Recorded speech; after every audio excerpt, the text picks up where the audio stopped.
Hey guys, it's Williams Custom Bricks, and I'm here with the 2021 Boba Fett Starship. Now, some good news about the name of the ship. I looked it up, and they have figured out a solid name for the ship. Tamaya Morrison, the actor who plays Boba Fett, said that they're going to be naming it the Fire Spray Gunship. And I think that is pretty accurate because, as we see in some of the movies, the guns fire like crazy. So it all makes sense. And I'm hoping we'll get used to the name. It'll take a bit, but we'll get there. Now, without wasting any more time, let's get on to reviewing this set. Now, starting off, we're going to be looking at the Starship. Pretty cool build for $50. I gotta say, it looks nice. And the play features, while minimal, are pretty cool. Let's look down at the bottom here. You can see the blasters. The only thing I don't like about these is they do tend to come off a little bit. They are a little bit weak. I don't know if I like the build too much, but they are still really cool looking for display.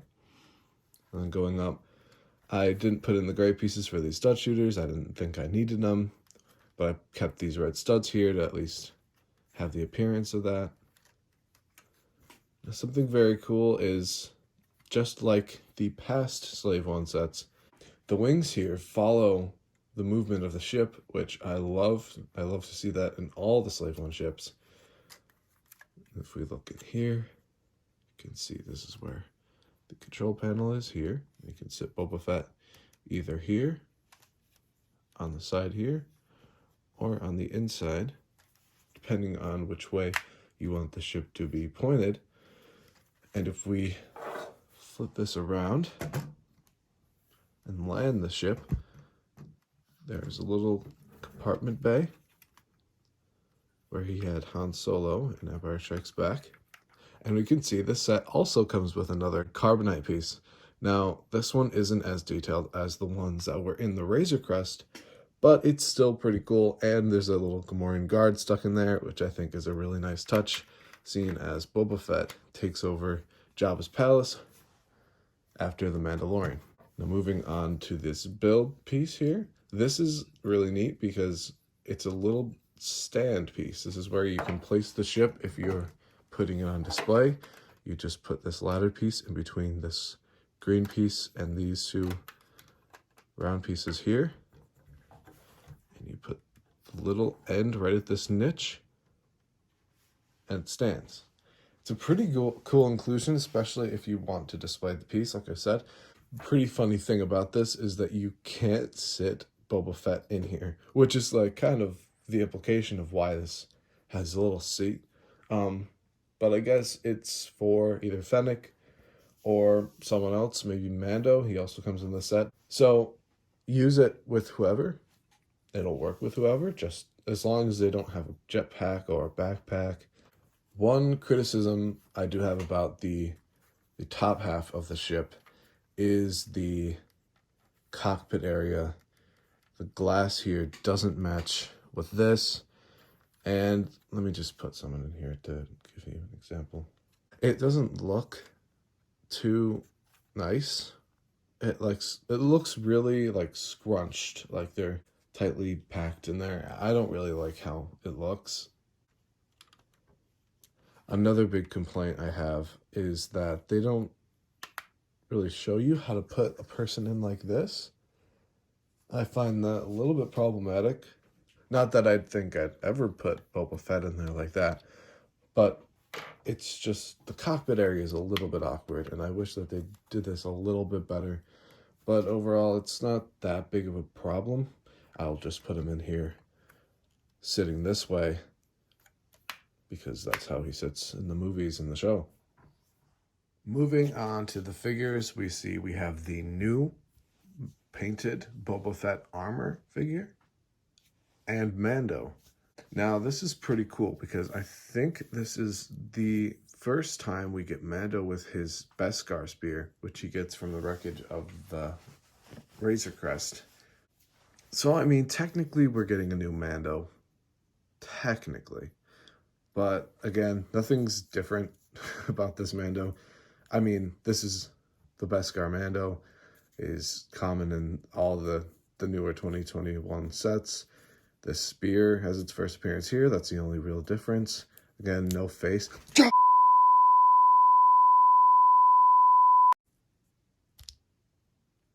No, no new face with Mando. Just the black face we got with all the other ones. Still have yet to see one. Hopefully, season 3 comes out and we get a Beskar Mando with Din Djarin's face.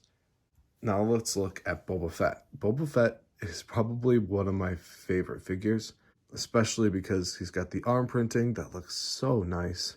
And just the body of it looks nicely printed. The color is accurate to the one in the show. The only thing, again, that's not accurate is the helmet and the jetpack. I don't know why LEGO didn't just make a darker green mold. I don't know why they just got lazy about it, but also I'm pretty sure that these stripes here are red in the show. I could be wrong. I haven't double checked that, but overall, I think the prints are really nice on this figure. Now, this Boba Fett does come with a head, which is really nice. You can see the white scarred marks from the Sarlacc. It's pretty cool to get this head. You know that he's been healing up recently, so if we get a Book of Boba Fett set soon, which we will, I hope LEGO will venture away from this head and try to get a healed one where there aren't these white scars into that set. Hopefully we get it. Hopefully they're not lazy like they were with this helmet and the jetpack. Now I wanted to do something cool for the ending of this review, and I thought, why not bring out the big Slave One? Now I do apologize. This is my brother's Slave One, so there are some pieces changed, altered, or missing. So I apologize in advance when I compare the two. First things first, I want to try something. It's probably not going to end very well, but let's see how this stand works with this. Okay, so it is a little back heavy. I really don't know what I was expecting here, but it was worth a shot, right? Yeah, it was worth a shot. Maybe, wait.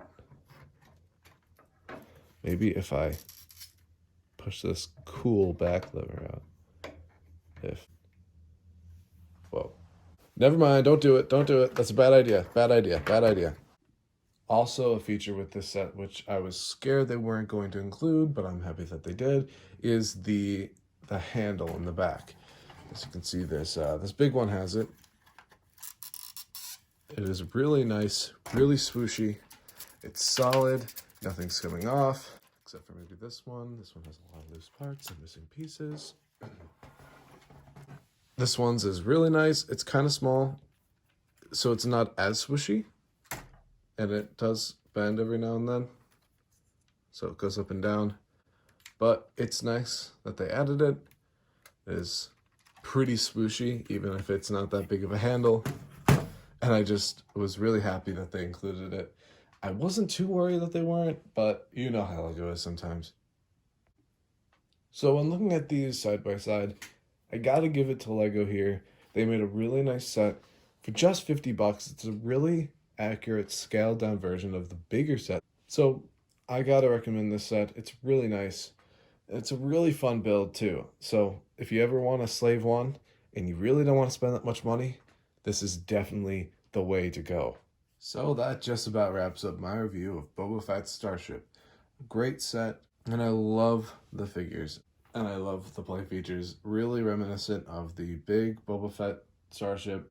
I really wanted to review this set because Boba Fett came out recently, and I love that we got Boba Fett right before the show so you can mess around with him.